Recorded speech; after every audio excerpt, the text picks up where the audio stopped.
Hey everybody, it's your girl Bunny. To all of my returning subscribers, hey, how you doing? And for those of you who are new to the channel, welcome. Kick your feet up, subscribe to this family-friendly channel, and don't forget to click the notification bell so you don't miss any posts. Also follow me on Instagram at the same profile name so you don't miss the sneak peeks of what's coming up next. In this video, it's BELLE Collective Season 1 Episode 9 entitled Sip and See. I give a full episode recap with photos offset to the side, and then I give my review at the end. No need to dig around. I have all of the minute marks in the comments. It's all coming up next.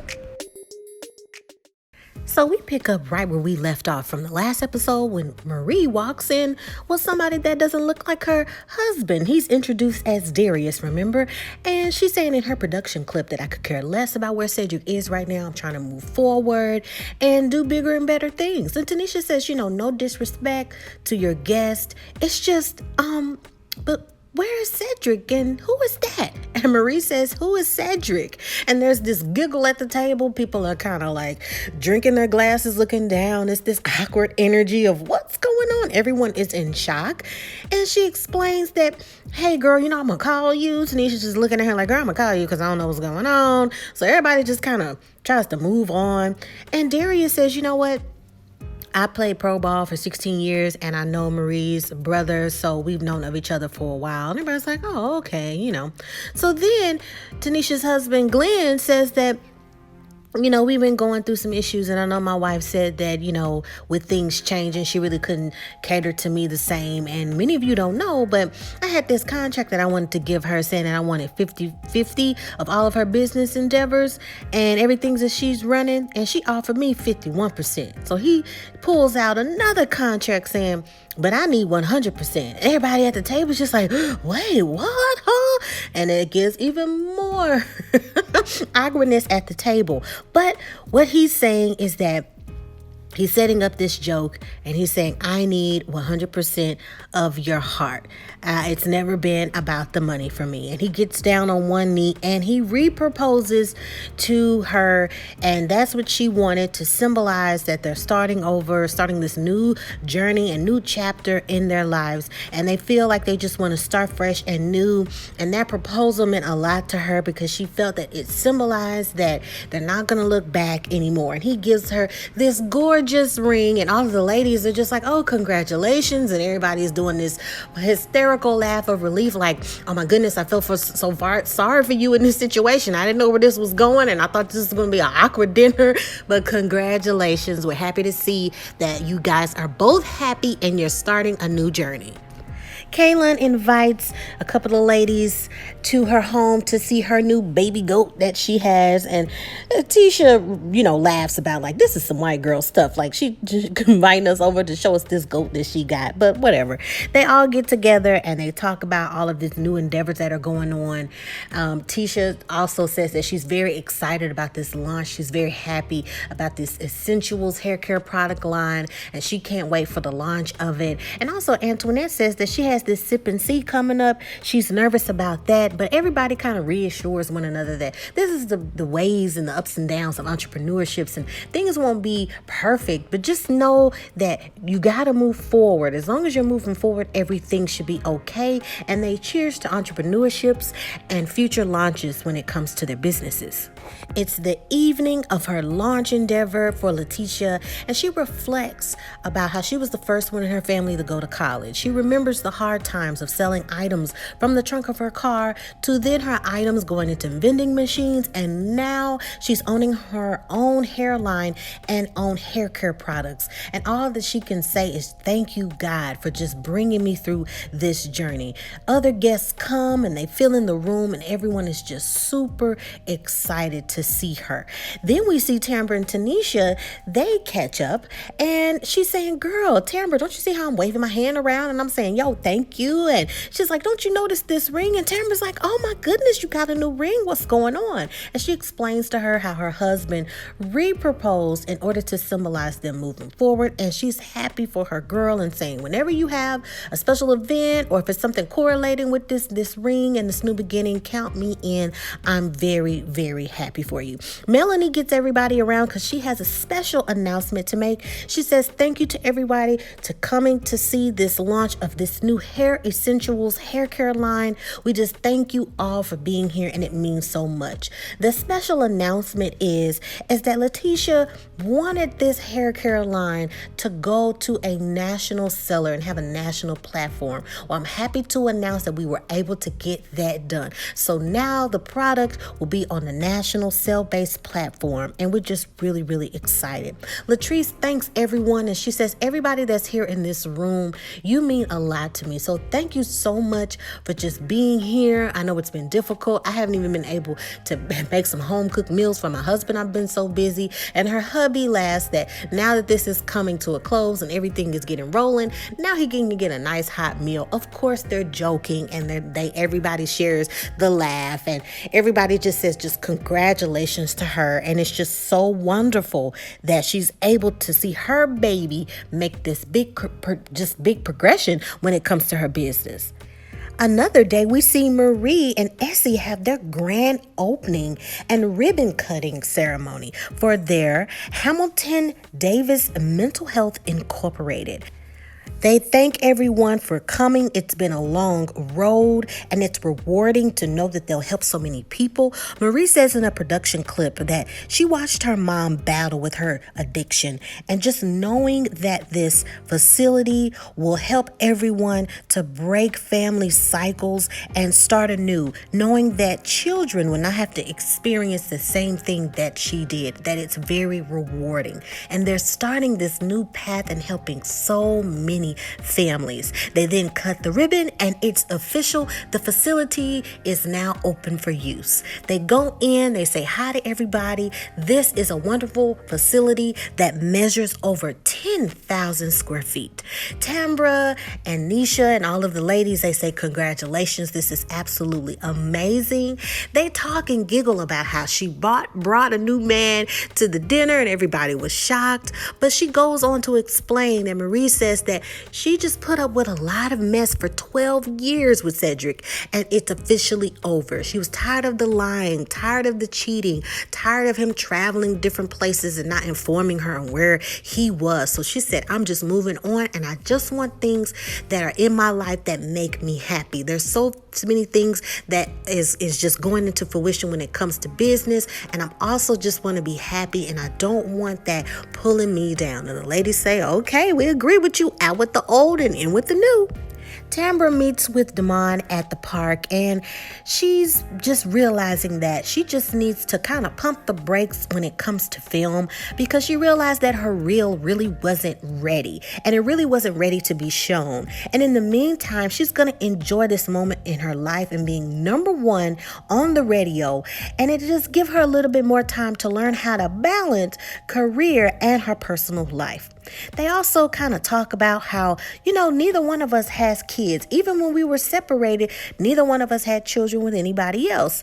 And she says, well, what do you think was the cause of that? And he says, well, I was waiting on you. He explains that he really didn't meet anyone else that had all the qualities that he considered that was needed in a family to consider making children with, or even consider having a family and developing a family. And she explains to him, well, I had my eggs frozen and they can't be fertilized by themselves, so you might need this. And she pulls out a medical sample cup, and he jokes and saying, well, I think we can do this the old-fashioned way.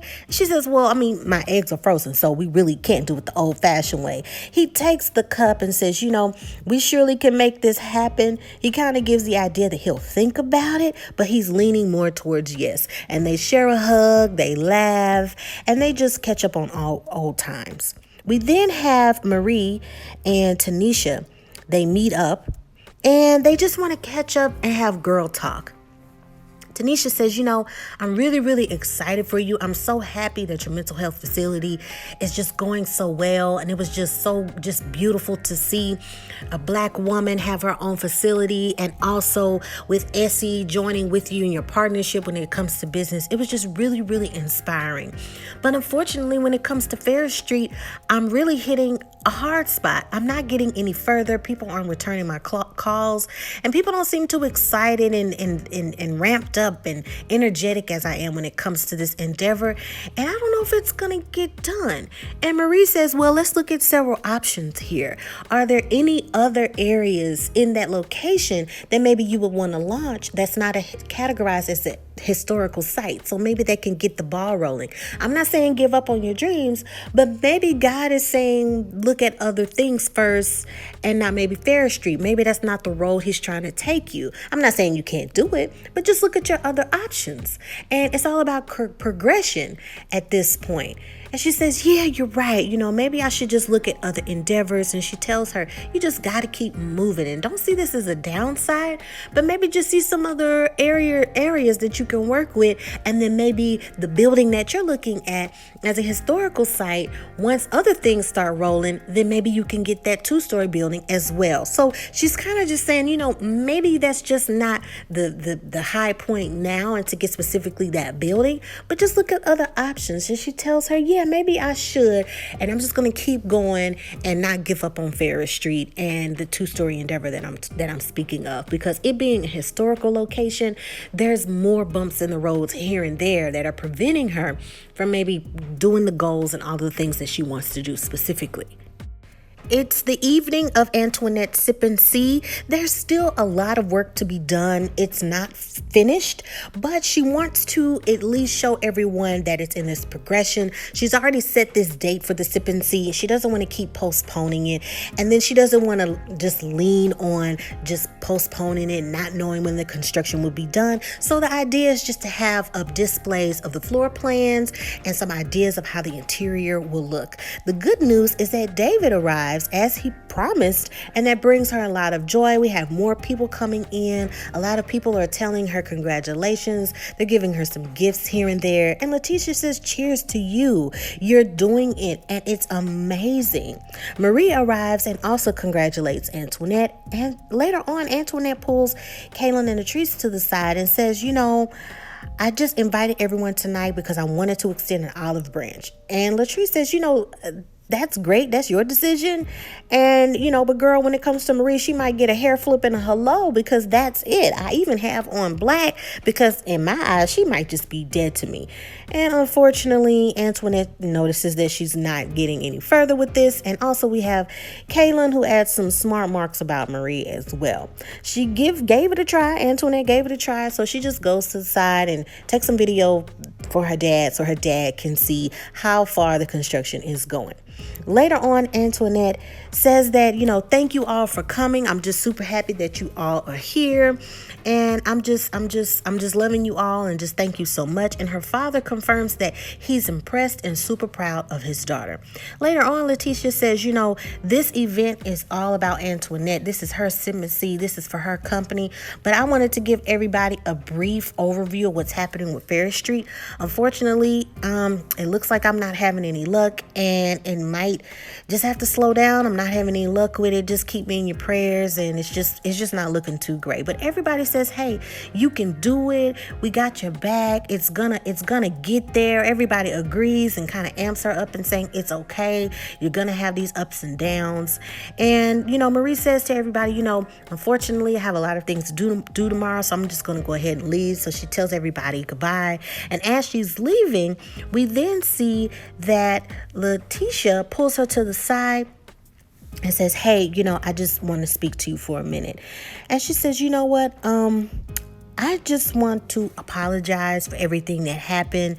My reaction, I was just very, very defensive of my brand, and I kind of just took it as an attack. So I apologize. And Marie says that she accepts her apology and also says that it wasn't her intent to tarnish her brand. And she also says to Leticia, going forward, it's a teaching moment for both of us. I mean, I don't have any ill feelings towards you whatsoever. And, it just reminded me of my younger self because I used to act that way. And you can't retaliate like that because it will, come back around to you and to me too. In a production clip, Marie says that it's good that she apologized, but Do I trust her? No. I mean, we can be cordial and get along, but moving forward, Latrice also says in her production clip that I apologize for the way I reacted and my tone, but I stand by a lot of the things that I said. And that is the end of the episode. Well, ladies and gentlemen, next week is the two-parter reunion, and I'm just dying to see what the ladies are going to say about each other, and I want to know if they've seen all of the episodes in its entirety and how they feel about what others have been saying about one another. It's unfortunate that Latrice gave a very sincere apology, but it didn't seem like it was really received by Marie. She said, I apologize as well, but then it was kind of like she was saying that, oh, your behavior was unacceptable, kind of like talking to her like that was her daughter and not really just embracing the moment to move on. It's like, wow, you had this opportunity to just squash it and move on, but you're still feeling some type of way. It's kind of like, did you forget what you said? Did you forget that you came at her at a bruncheon speaking about a product when it was something you could have pulled her to the side to talk about? Or you could have went to one of her companies during office hours to report the situation or to fill out a customer service claim or document or however how they do it at her business. It just seemed very unprofessional of Marie, and of course it was unprofessional of Latrice, but of course there's a little acceptance there because, in some way, I can understand how she felt attacked. Here I am at this bruncheon trying to get to know people and I already feel uncomfortable, and you're bringing up a business endeavor at a bruncheon. Really not that great. I don't know if she's lashing out at Latrice because that energy has just lingered for so long, but they both were wrong about the situation because they kept the conversation going at a bruncheon, and it was just very unprofessional because they both had to think about their business endeavors at that time and just having a business valor. What really upsets me is Kaylin. I've said this in every review. Why are you there? Why are you here? Why are you here?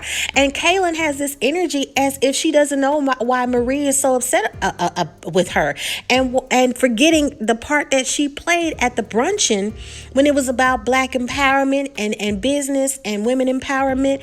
Why is Kaylin and keep getting invited to these endeavors? It's getting really, really annoying, and production wise, to me, it's frustrating because I really don't want to see her season 2. Like, why is she there?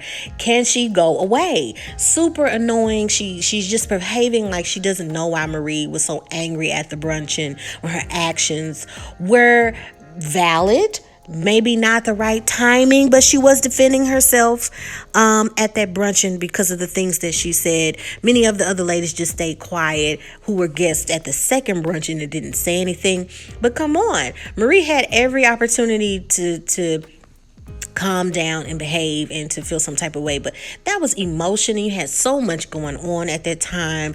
Kaylin needs to go. She needs to be off of the show, and I hope production is getting some type of feedback from fans who are watching this show and it to please stop because she's got to go. She's super duper annoying. I love this episode because it showed a lot of people rolling in the process of their businesses and finally seeing success and things that they've talked about all season, and they're finally being completed. Antoinette had her mint dentistry practice open. It wasn't completed. The construction wasn't done, but it's evident it's clearly going to be finished. Because she has a contract with construction and everything's pulling in.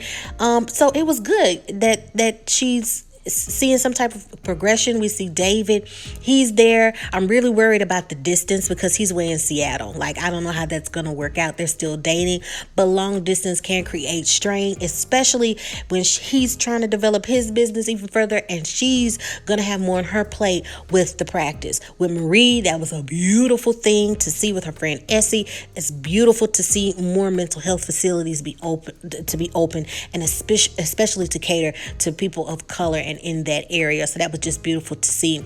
I also noticed how Leticia is supportive and going to every event. I can make a good guess that on the inside she's very, very sad because you see everybody else prospering and doing well and everything's evolving for them, but then you have this endeavor and it doesn't seem like you're getting anywhere. So it takes a big person to still support and still go and support her friends, even though when things aren't really popping off when it comes to Farish Street. Although I do agree with Marie that you can still have this endeavor with Farish Street, but maybe it's just too much time lagging on the historical site because there's so many hoops to go through when it comes to something that's been labeled as historical, because there's so many things. And then also there's this unfortunately negative connotation when it comes to her name and things like that.